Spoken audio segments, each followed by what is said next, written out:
This probably was one of the best episodes of Kiznaiver.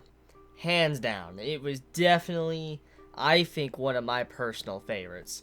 And I believe it's going to be very, very hard for Studio Trigger to beat such an excellent episode. The execution on the emotions, to the drama, to the reveals, the truths of the characters revealing how they really feel, just all the scenes, the visual effects, all of that.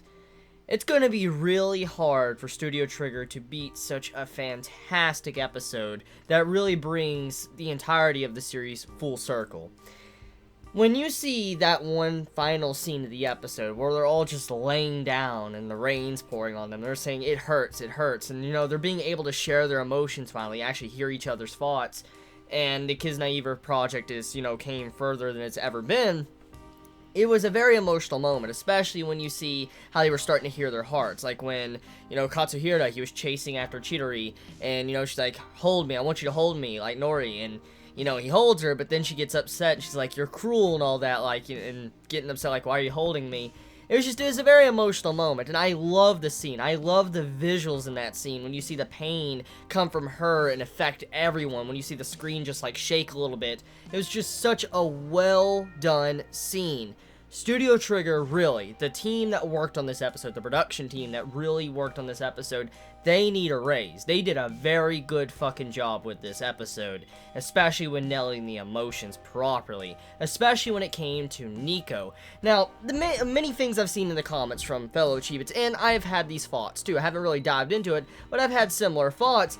Nico's relationship of how she kind of has feelings for Tenga, it didn't kind of come out of nowhere. It was slightly implied a couple episodes back, but it still wasn't built up properly, honestly. Just to be point blank to all of you, the relationship or the crush that Nico had towards Tenga, it just kind of popped up. And I guess love is like that. Love just pops up. You can't really control how you fall in love.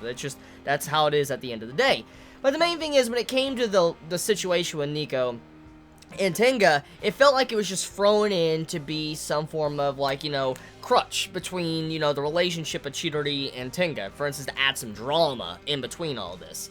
And now seeing this episode, they did a very good job with Nico as a character, giving her the spotlight and showing us a different side that we have not seen before from her, because ever since the beginning of the series, she's been this bubbly, cheery girl that's very weird, and she's bubbly, and she always has this happiness about her. She wants to have friends, best friends, spend time with everybody, and she's always, like, selfless. That's exactly how she is. And when you see this side of her, how she actually really cares for Tenga, it shows a selfish side to her, which is very different from what we have normally seen. And I feel like the way that was kind of thrown into this episode, it did a very good job of adding more depth to her character, and also allowing us to appreciate her romance or how she feels about Tenga. When you see that scene to where she's like, I'm going to go make sure I get rejected properly, and runs after Tenga after he's running off to try to help out Chidori, that scene right there, that was really awesome. But then when everybody started hearing each other's thoughts, and she was like, if you don't want him, you should give him to me, that, I was like, oh my god, my heart, that feels right now. Because that was just so emotional, because she's like, you don't really care for Tenga. It seems like you care more for Katsuhira, and so poor Tenga, he's like torturing himself, doing anything he can for you, but you don't want him, so if you don't want him, you should let me have him. And when that emotion got spread out, I was like, oh my god. And I mean, just to see how she let out that emotion, it was showing a selfish side to her that we have not seen. And then also how, like, they can't be friends and stuff. Oh my god, that scene too, damn.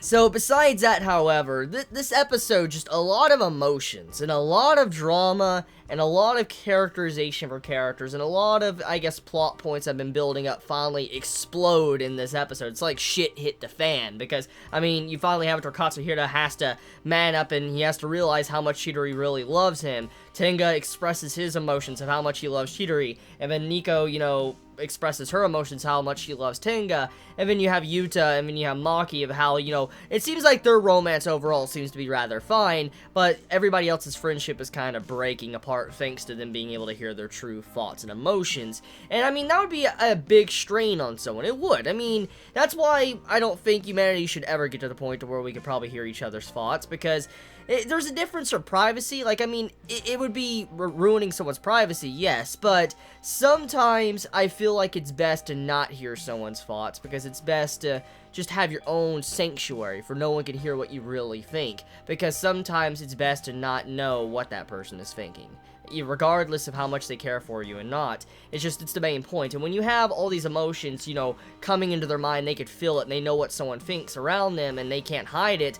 It's just like you're being kind of messed with, you're being toyed with, and it goes to kind of show you the evil of the Kiznaiver project, of how fucked up it is, of how it's really disregarding the well-being of, you know, our cast, how they're being kind of just used as guinea pigs, and you know, their well-being of, you know, their thoughts and feelings are just not taken into account when it comes to the project. So yeah, fuck the teacher. Yeah, screw him, dude. He's an asshole. He's definitely an asshole after putting all our characters through what they're going through in this episode.